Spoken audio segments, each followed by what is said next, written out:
Hello, welcome everyone back to another episode of Social Soda, another TV recap. We have a very special television series premiere to talk about right now. I'm going to be catching you guys up on Star Wars Rebels as of today, so we have pretty much 3 episodes to go through. The one emphasis will be on the big premiere, and then the other 2 episodes that have aired since. And this is the new incarnation of the Sacred Cow movie franchise into television, the succession to Star Wars, The Clone Wars, the Emmy Award-winning series. This is Star Wars Rebels. Star Wars Rebels represents a new era for Star Wars all in itself. Post George Lucas, Dave Filoni carrying on the torch from the successful Clone Wars series into Rebels. And might I say, what an achievement it really is what this show is. This really is what classic Star Wars was. It really felt, I mean, obviously now in today's era it has a Guardians of the Galaxy, Marvel's Legends of S.H.I.E.L.D. kind of feel to it, which is a very popular format and genre for a TV show nowadays. But more so, this felt like classic Star Wars, like the original Star Wars film. This takes place 5 years before A New Hope, the start of the rebellion. What we see with our 5 main characters, Ezra, who is basically Aladdin in Star Wars, discovers he has Force abilities. He's a straight rat, scrounging around until he bumps into this group, this cowboy Jedi apparently. He leads this group that essentially they take from the Empire and give to the innocent. It's a Star Wars story, so it's been done before, but what's really great about this is that you know for a fact that when you're watching this is Star Wars, not because there are lightsabers and blasters and it's in space, but because it has the feel, it has the sound, and it has the look of it. Now the animation is very much so different than from Clone Wars ever was. Now, Clone Wars animation was very nuanced. It was cinematic and beautiful.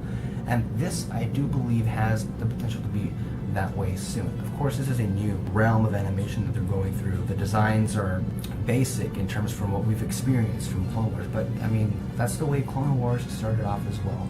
I do believe that given with time, the show will get better and better, and I am a firm believer that shows that start off moderately okay, that can get better and better, but for the writing and the voice acting, it really keeps up the quality level that was established in Clone Wars. I really do have to say that all of the characters are interesting, and it's definitely worth having a show focused on these guys. It really surprised me. Just the nostalgic feeling of classic Star Wars fans will definitely have this, talking about for weeks to come. In the first episode, the group meets. Ezra is discovered to have Force abilities. Kanan, the older Jedi, senses that as well. Sooner or later, you know what's going to happen. They end up becoming master and apprentice. So the following episodes manage to bump into R2-D2 and C-3PO along the way. As it turns out, Bail Organa is keeping an eye on them to see where this leads to. Maybe a film trilogy, who knows? A new episode featuring 2 characters, the Ezra and Zeb.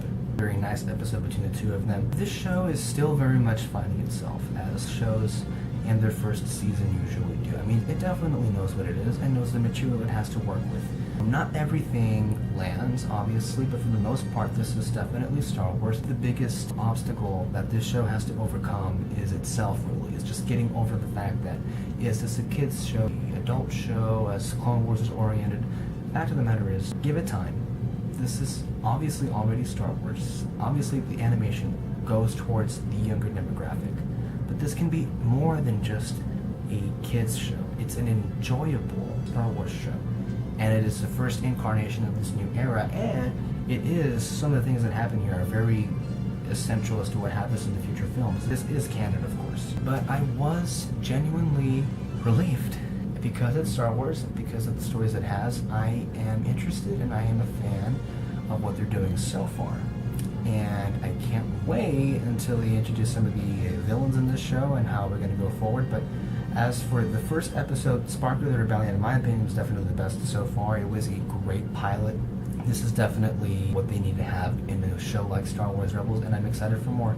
The other 2 episodes were really good. Strong components as well. There definitely were some things that didn't work on so well, but they're minor errors that can be fixed, as many shows like this have done in the past, Clone Wars included.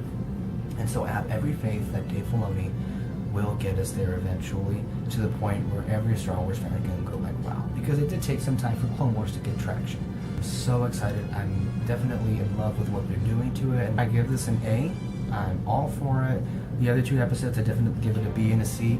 But as together as a show, it looks promising, and this is essential television to watch, especially for those who keep up with the Star Wars, I can't believe we're saying this, the Star Wars cinematic universe. This is exactly what it is. Go watch Star Wars Rebels and see what you think of it. Let me know, and thank you so much for watching another TV recap. This has been Social Soto, and I am Alexis Soto. Thank you very much.